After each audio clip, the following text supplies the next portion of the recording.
ကျွန်တော်တို့ဝယ်ယူလိုက်တဲ့အသုံးဆောင်ပစ္စည်းတွေဟာဆိုရင်အသုံးချလို့အဆင်ပြေမှအသုံးဝင်မှာဖြစ်ပါတယ်ဒီနေ့ဗီဒီယိုမှာဆိုရင်ဘယ်လိုစပိန်မျိုးစားမျိုးကိုရွေးချယ်ဝယ်ယူရမလဲဆိုတာကိုပြောပြမှာဖြစ်ပြီးတော့နောက်ဆုံးမှာ bonus လေးလည်းပါလို့ဗီဒီယိုလေးကိုအဆုံးထိကြည့်ရှုပေးဖို့တောင်းဆိုချင်ပါတယ်ခင်ဗျာ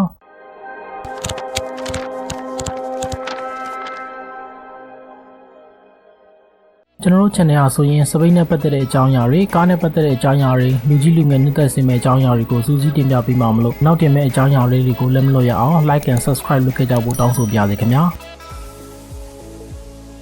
Road bike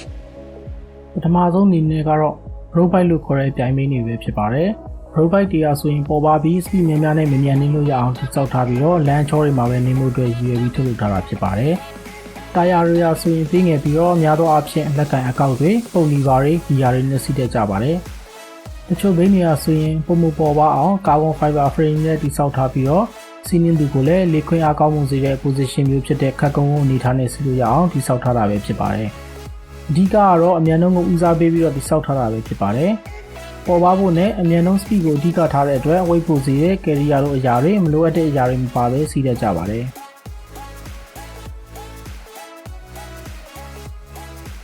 Mountain bike mountain ဘိန်းတွေဟာဆိုရင်လမ်းပေါ်မှာတော်တော်အများတွေ့နိုင်တဲ့ဘိန်းတွေပဲဖြစ်ပါတယ် suspension short bar တွေပါတဲ့ဘိန်းမျိုးစားတွေဖြစ်ပြီးအဲ့ဒီဘိန်းတွေဟာစီးရတာလို့ခေါ်ပါတယ်သက်တောင့်သက်သာရှိတဲ့လမ်းမရွေးစီးနိုင်ပြီးအကျဉ်းလဲခံပါတယ်လမ်းချုပ်ပေါ်မှာလည်းစီးလို့ရပေမဲ့လည်း road bike နဲ့ရှင်တော့ mountain ဘိန်းတွေဟာလေးပြီးတော့ speed အရင်မထွက်ပါဘူးခင်ဗျာ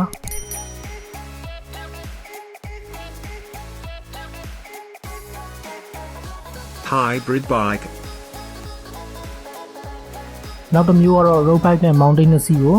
ကြားချပြီးတော့ပေါင်းစပ်ထားတဲ့ဆွဲဆုံးသုံးလို့ရတဲ့ hybrid အမျိုးအစား700ဘိန်းတွေပဲဖြစ်ပါတယ်။နည်းနည်းနင်းမဲ့ဆိုရင်လည်းနင်းနိုင်တဲ့ short bar တွေတာယာတွေနဲ့ကြီးသေးစိတ်ကြတက်စင်ပြီးစီးတတ်ကြပါတယ်။များသောအားဖြင့်ကတော့700ဘိန်းတွေကိုလက်ကန်အဖြောက်တွေနဲ့စီးတတ်ကြပါတယ်။လမ်းကျန်းတွေလည်းနင်းလို့ရမယ်ဝိတ်လည်းအတင်ခံနိုင်တော့လမ်းမတွေပေါ်မှာတွေ့ရများတဲ့ဘိန်းမျိုးစားတွေပဲဖြစ်ပါတယ်။ Touring bike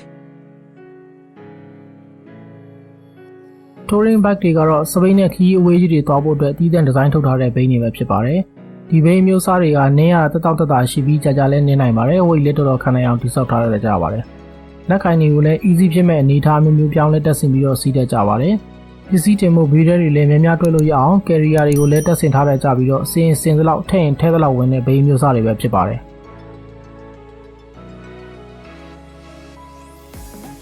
Women's bike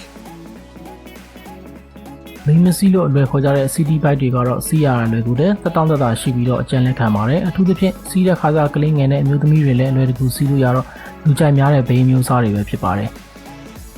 ပြက်လို့ပြင်ရင်လည်းအပူပစ္စည်းပေါ်ပြီးတော့စပိန်ပြည်ဆိုင်တွေမှာအလွယ်တကူပြင်လို့ရတဲ့အတွက်လမ်းပေါ်မှာအများပြတွေ့ရတဲ့ဘိန်းမျိုးစားတွေပဲဖြစ်ပါတယ်အားနည်းချက်တစ်ခုအနေနဲ့မဟုတ်ပေမဲ့သတိထားနေတာကတော့မိမစီးဘိန်းတွေမှာကဂီယာများများဆဆမပါတဲ့အတွက်ကိုနာရီနာသွားဖို့တင့်တော်ပေမဲ့အမြန်နှုန်းကိုအဓိကထားစီးမယ်ဆိုရင်အပေါ်ကပြောခဲ့တဲ့ဘိန်းတွေကိုရွေးချယ်ဖို့အတွက်အကြံပြုရစေခင်ဗျာအခုပြောပြခဲ့တဲ့ဘိန်းမျိုးစားတွေကဆိုရင်သူ့နေရာနဲ့သူအသုံးဝင်ပြီးတော့လမ်းပေါ်မှာအများဆုံးတွေ့ရလေရှိတဲ့ဘိန်းမျိုးစားတွေပဲဖြစ်ပါတယ်ခင်ဗျာ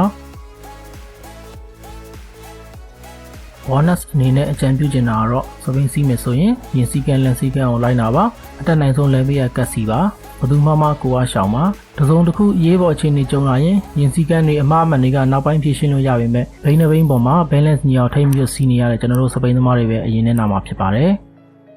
highway စီးတော့မယ်ဆိုရင်တော့အနည်းဆုံးစပိန်စီးအုပ်ထုံနဲ့မျက်မှန်ကိုတက်ပြီးတော့စီးကြပါလို့အကြံပြုပါတယ်ခင်ဗျာ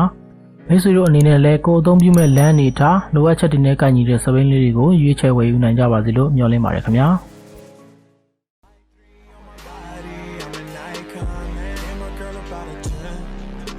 Fuck her in a Benz.